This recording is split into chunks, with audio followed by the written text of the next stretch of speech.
Hey everyone, it's Game Mike. Say hi, Mike. Hi everybody. It's Driving Home the Movie, and we just saw The Nice Guys, the Shane Black written and directed movie. And man, this felt like a Shane Black movie.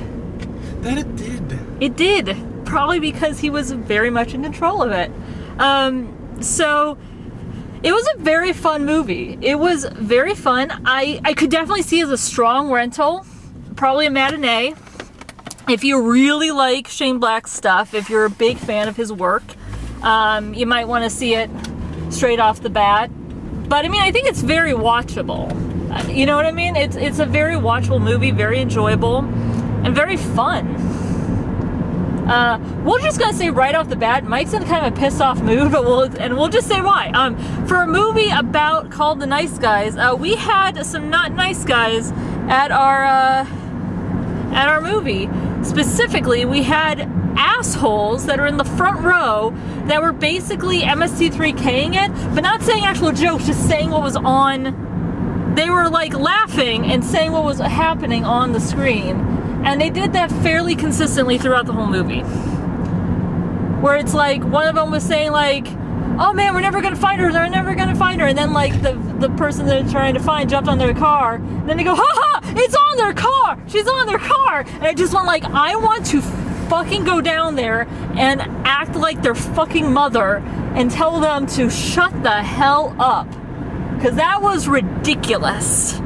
So that was to the point where we saw them, and they were just these little shit teenagers. One of them's some shit teenager, maybe like 22. Shit teenager who's 22. You can tell we have no sense anymore. We have no sense of how old. He didn't look like a teenager.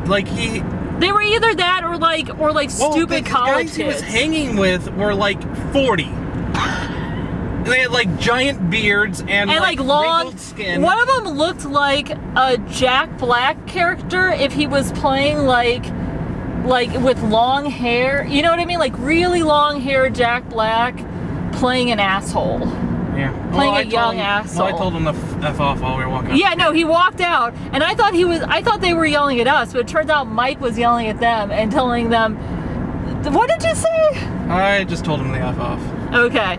I think you called them assholes. Asswipes, I think. And then I was like, okay, I laughed, and then I was like, all right, let's get to the car. An asshole provides a bodily function. Asswipes are just toilet paper you throw out in the toilet. That is true.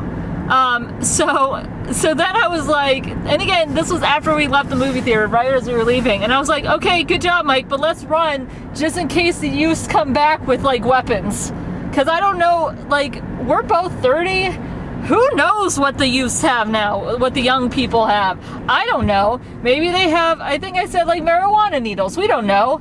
Or like baseball bats wrapped with chain link.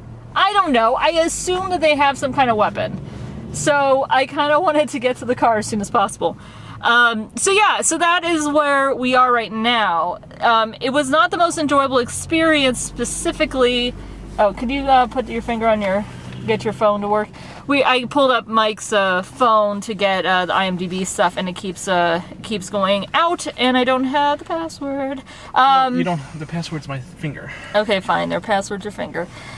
So the short of it is that's where we're at right now. However, this movie was actually very, very fun. So let's talk about the fun movie.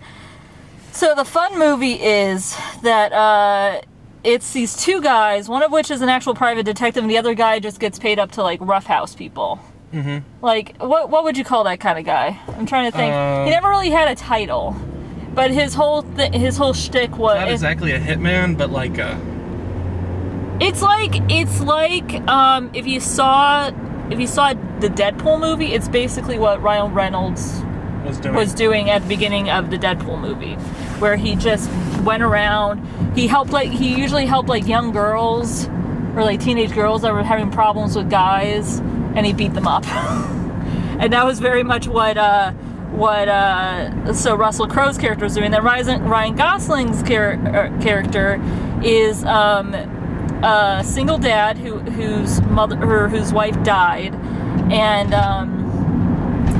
he's basically not a very good detective, but he gets money up front, so he makes it work. And they meet because Ryan Gosling's character is whose name is Holland Marsh, which is a very, very 70s noir sort of. And this is a very strictly noir set, It is in LA. Yeah, it's in LA. It's in the 70s, so it's like the more contemporary noir. But they they start off the movie and they go for a while in the movie with narration between the two of them and talking about their jobs and stuff. And then they don't actually meet up until sort of 2/3 into or 1/3 into the movie. I'd say a fourth. It's in the middle. Yeah, it takes a while. Basically, Russell Crowe's character tracks Ryan Gosling's character down because he was hired by this girl who Ryan Gosling was tracking. The reason why Ryan Gosling was tracking her was because he was trying to find the niece of this really old lady and the niece happened to be a porn star. And the short of it is that Ryan Gosling is looking for this porn actress who very over the toply died. She was nude in her car and crashed. And this is the first scene in the movie, and this kid finds her. Actually, the kid. Did you recognize the kid? Is it the kid on the bike later? No. Okay. No, it's the kid from Iron Man 3. Which again, I was like, this is why I know it's Shane Black, because Shane Black totally got that kid in another movie. But he's also in less news and more news. He was the younger kid in Jurassic World. Oh yeah, okay. Yeah, that kid. Who, by the way, I hate that movie so much. But no, he's fine in this. It's a little creepy because he sees a topless naked woman die. After he had stolen his dad's porno mag and was looking at a picture of her. I thought it was actually so surreal that I thought it was fake, that this could not possibly be a thing that happened, but apparently it did. And the one thing that I liked about it, though, the nice touch, was the fact that the kid, when he sees her die, has the thoughtfulness of taking his pajama shirt and actually putting it on top of her, because he realizes that a woman who just died should have a little bit of dignity. So I kind of like that moment, but it was one of those things where wow, there's a lot of nudity really fast in this movie. There's a lot of nudity throughout this movie. Yeah, because then later on they go to a porn party. Well, yeah, a porn producer's party. So that happens. So the short of it again is that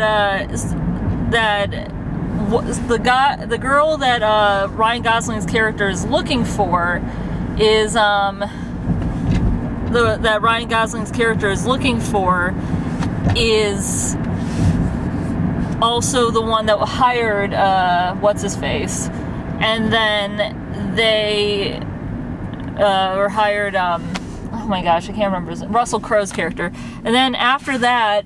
After he beats up Ryan Gosling, Russell Crowe gets hassled by these two guys looking for the girl that hired him, and he decides, when he's able to get away from them, he decides, okay, I need to figure out what's going on, so he hires Gosling to go around and help him out to find the girl, and it's this whole conspiracy, and yeah.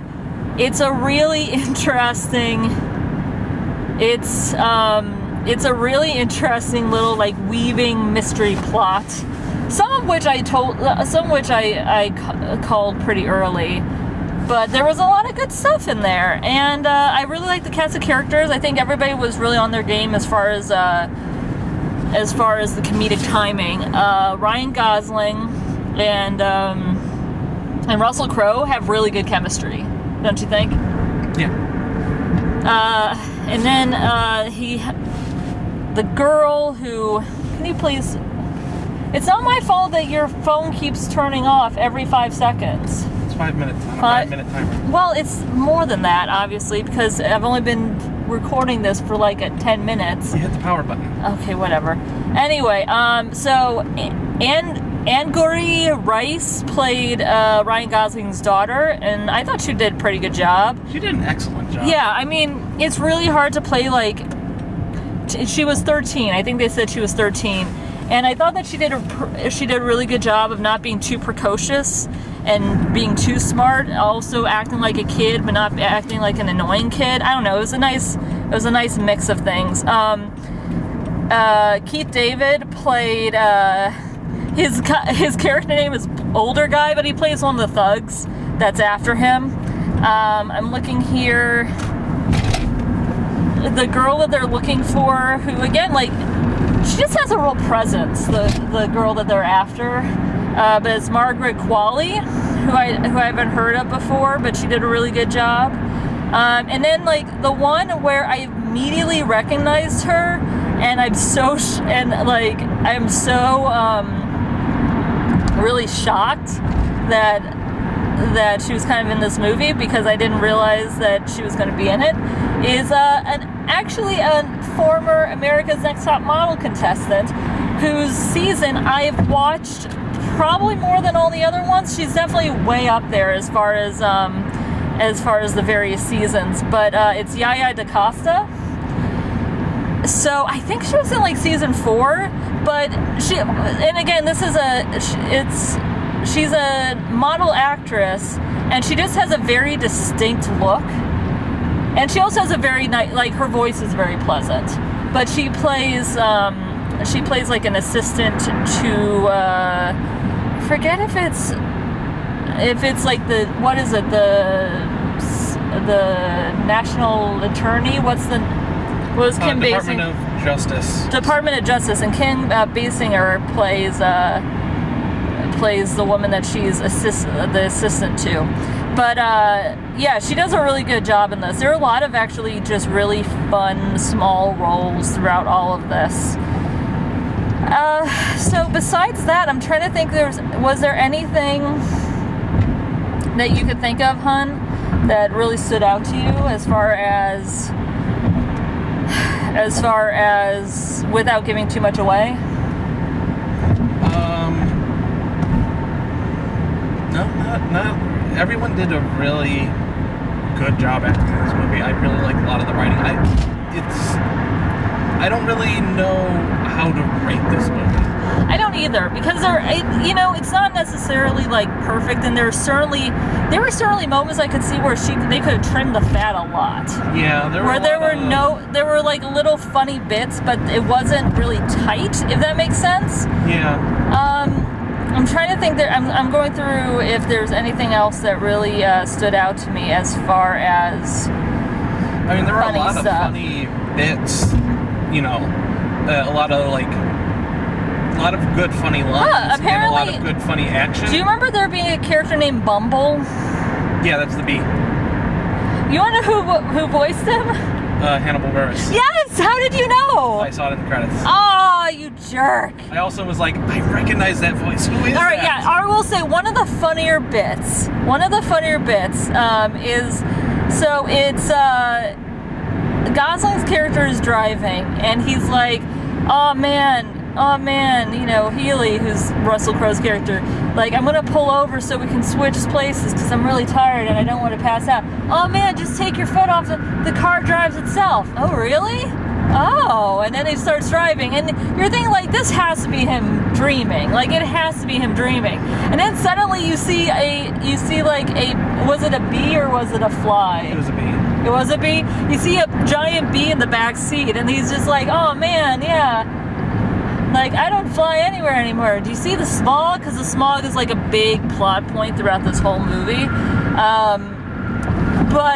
Yeah, so there's this whole bit where it's a dream. Like, there's nothing in this movie is surreal like this until this dream. And then suddenly you realize that because Russell Crowe's character is screaming at him to wake up. It also leads to another joke too. It does, but I don't want to give it away. I know, I don't want to. But it's such a great. That was such a great joke. But like I said, the real strength of this movie is the fact that Russell Crowe and Ryan Gosling actually have really good chemistry.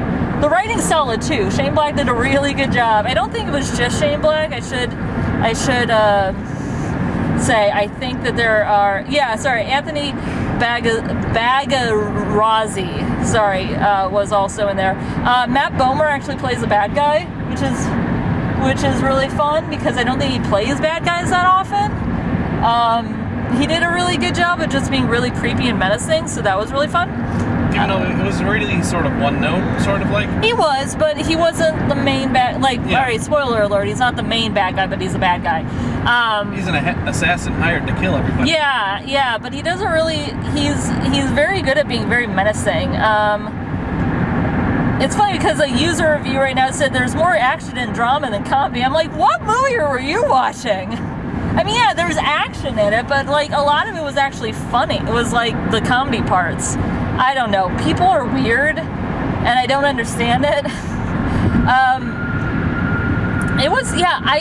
It's hard for me to say any. Does that make sense? Like, it's hard for me to say any more about it just because I'm not, without giving too much away, but it was funny, and I think it was very watchable. Oh, it's definitely, like, I don't know if it's a movie you have to see on the big screen. Yeah, it isn't. And I will say, like, it's a guy-heavy movie. Not saying that women can't enjoy it. Obviously, I enjoyed it, but it's one of those things where it's like, oh, wow, this is very much a story about men, again, for the 50th time, you know? Is there anything else you want to say? Do you want to do spoilers? You look tired. Go to spoilers. You want to go to spoilers? Yeah, let's go to spoilers. All right, let's go to spoilers. Okay, spoilers. The American Next Top Model is the bad guy, which is something that is totally telegraphed pretty quickly. Yeah, very quickly, actually. So in our second scene. I will say that it makes me laugh a lot how quickly Ryan Gosling's character likes her. Like, oh, she's nice to my daughter and she's pretty. Can I have her card? Like, I know I can get your card, Madam Secretary, but could I have your assistant's card just in case I can't get to you? There was that nice moment, and the fact that, like, even after she totally sets them up to go on a wild goose chase and then sends an assassin to his house, where they see her next, and he's like, oh man, so why did you put all those extra bills into my car? Why did you do that? And Russell Crowe's like, you know why? She's the bad. No, like, you don't want to. This isn't you. You don't want to kill people. She just said she killed 3 people. No, well, that's an estimate. That's not anything. And apparently essentially the whole. That's not what you have, down in here. Yeah, that's not what you have down here. She just submitted to killing 3 people. 1 is an accident, 3 isn't. But anyway, so the whole mystery is around this car emissions, and how the big auto industry has been pushing down these emissions tests and essentially making it so that they don't have to change what they were doing that was hurting the environment. And so the daughter of the Attorney General of the Department of Justice was prosecuting the case because they couldn't. Yeah, so the daughter was an activist, and she made this experimental film that was just a porn, but had actual information. There was that great moment where they're talking to her, and he's like, so you made a porn about the plot. It's not a porno! It's a very, very expressive, artistic film. That was, like I said, there were a lot of great little moments, and a lot of it has to do with the timing with Gosling and Russell Crowe. Like, I'm actually really impressed by how much they worked back. Because other actors that wouldn't have clicked as much, and they had a nice rapport going. So essentially, Detroit, the entire state of Detroit, sends these like bad guys to kill this girl. And the funny thing is, I will say it's kind of a twist that they actually kill the girl that they've been looking for the whole time. Yeah, you don't see that very often. Usually you see the girl caught up in it or whatever, make it out or whatever. Yeah. So then the nice guys are bumbling fools who... To be fair, she did leave when she had stayed, she would have been protected by them. True. At least she wouldn't have gotten shot by John Boy, who is, again, he's the guy who Matt Bomer was playing, which again was just kind of a nice change for what he usually plays. That was fun. Besides that, the other thing too is that so they end up getting the film and saving the film from the bad guys. And it's used in it's used in this case, and basically Kim Basinger's character, the mom of the girl who died, actually is, I think she's indicted, maybe? Something like that. But even with all that, after the ending is... They had like all this evidence or something, and they just call it the evidence. And they don't actually say what they had. It was like names and dates, and it was all in there, but it was still not enough to bring down them. And there are some really fun, in hindsight jokes, where again, like Kim Basinger's like, you can never bring down Detroit, you can never bring down the auto industry, and we're like, yeah, you can. Because we saw it. But then there was another bit too at the end. So again, Russell Crowe, who has not had a drop of alcohol, his character has not had a drop of alcohol throughout the whole movie, starts drinking at the end because he's so frustrated at the fact that even after they saved the day, it didn't do anything. And so then Gosling goes to him and says like, hey man, things are going to change. In like 3 years, I bet we're going to be driving electric cars made by the Japanese. And everybody guffawed at that in the theater because, no. Mark my words, 5 years. 5 years, man, 5 years. We'll all be driving Japanese electric cars. So, yeah, this film was very fun. It was very 70s, so if you're in the mood for like a 70s vibe movie. The actors were really fun. What's the guy who's from Community who was in this? No one from Community. Oh, Keith David. Keith David. Okay, I was like, who did you think was in this? Keith David was great.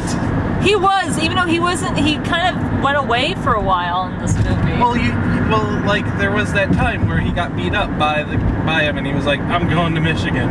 We will never see," But then that doesn't happen. Yeah, I know. He just comes back like 5 days later. But that makes sense now. It makes sense that he said Michigan because it was for Detroit. Yeah, because that was the whole. Yeah, that was fun. I'm looking to see who plays some of these characters. So the girl who played the girl who played who they were all looking for. I'm looking to see if I recognize her from anything. Sorry, if you want to keep talking, I didn't mean to cut you off. What I have to say about this movie is that it's really funny in moments, and it's got a lot of like pratfally humor to it.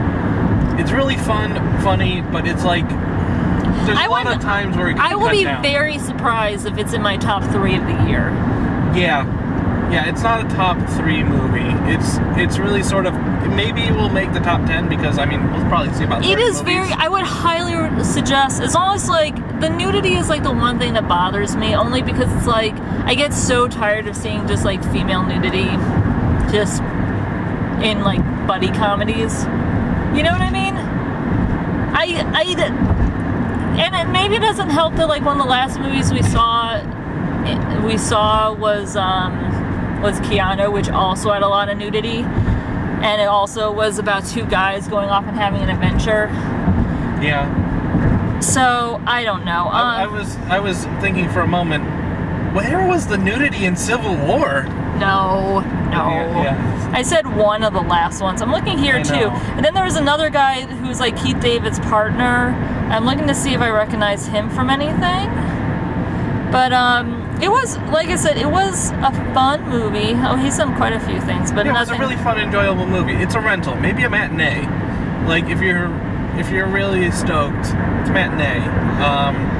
Maybe sort of like if you're really into Shane Black movies, see it as a whatever. Yeah, I would say it's sort of a matinee movie. Definitely. I mean, it's not something that you absolutely have to like jump up and go see, but I think giving it a watch at least once when you want to have a good laugh, I think it's, like I said, it's very watchable. Also, the ankle gun joke. That was so really funny. Good. So, all right before he falls asleep, like right when during that car ride where he falls asleep, before he realizes it's a dream. It's a dream. Russell Crowe's character is like, oh man, I got something for him. He shows him like the ankle gun. He goes, oh, you got an ankle gun? Yeah, I got an ankle gun. And then later he's like, oh man, I'm really tired. I'm gonna go to sleep. And they do the whole car bit. So when Yaya, sorry, I'm gonna call her Yaya, even though I know that's not the character's name. But when like the assistant, who's actually a bad guy, pulls a gun on them. But then she gets like distracted for a second. Ryan Gosling drops to the ground and tries to grab at Russell Crowe's ankles, and Russell Crowe's like, "What are you doing?" And he's trying to like, he's trying to like tell him not to. He's trying to find us like, "What are you doing?" He's like, "Your gun, your ankle gun." I don't have an ankle gun. But did I dream that? Yeah, I think you did. Oh man, because you didn't. It took everybody in the audience to realize, oh, that was part of the dream. It's such a funny, stupid joke. Like, it's stupid because you're like, oh, why didn't I think of that? But it's such a simple joke. I'll say that much. It's such a simple joke, but it was like one of the funniest moments. And again, honestly, I think one of the best things about this movie is that Ryan Gosling is so willing to do so much random shit in this movie.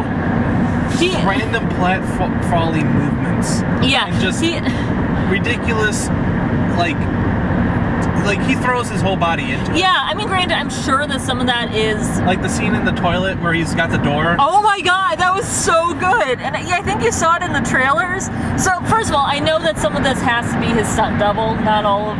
Because, like, he falls down a hill. He flat down, he falls off of a ledge and down a hill. Like, I'm sure some of it was just him, Yeah. But, or was just a stunt double. But yeah, there's this bit with the toilet where Russell Crowe finds him again after he's beaten him up and says, hey, I need your help with this case. I need to find this girl. Well, he doesn't even say that, but he just says, like, hey man, I'm not gonna hurt you. I just need to talk to you. Meanwhile, Ryan Gosling is on like this toilet in this public stall. Or at like this birthday party thing, like this bowling alley. It's right when Russell Crowe's character, because he's been paid off by these people to go, tell this guy off to not look for Amelia. No, that was after. Yeah, I know. But, all right, fine. He has the change of heart after. So he has the change of heart after. You're going to be confusing anybody I'm confusing anyway. Yeah. But we're in spoilers, so everyone has seen the movie. You would think. Anyway, but there's that bit where Ryan Gosling, so he says like, hey man, I just want to talk to you. And he opens up the stall and he has a gun. And granted, like a smart move at least getting the gun out. But then he says, man, you don't even know, like, you don't know what I'm capable of, or something like that. And the door starts to close, and basically he's not coordinated enough to be able to pull up his pants and hold on to and he's like, turn around. And Russell Crowe turns around. He's like, there's a mirror in front. I can still see. Close your eyes. It's so funny. And again, it's just this 30-second bit where oh, are they? Are they keeping us off the expressway, or is it just the express? I have no idea. Anyway, it's this really funny bit where he can't keep the gun held up and also pull up his pants and not show his junk. And it's again, it just made me laugh a lot. So with all that said, I feel like we're probably missing something. It was very funny. I would highly recommend watching it at least once. Try to see it in theaters. Like if you're wanting something to laugh at in the theater, it gets a thumbs up for me. And it's definitely going to be a rental or Netflix watch. Yeah, I was really hoping for more from this movie. I guess the words you would use for it, because I remember seeing the trailers and I thought the trailers were cut really well. Yeah, and I thought it looked hilarious. But then a lot of the hilarious bits from the trailers were in the movie already. That is true. It wasn't as like, yeah, it didn't. I will say that it didn't knock it out of the park as much as you might have hoped. But it was still a solidly done comedy. Yeah, the solid comedy. So with that, do you have anything else to say? No, I think I'm good. All right, Katie and Mike, justplainsomething.com, and we'll see you later.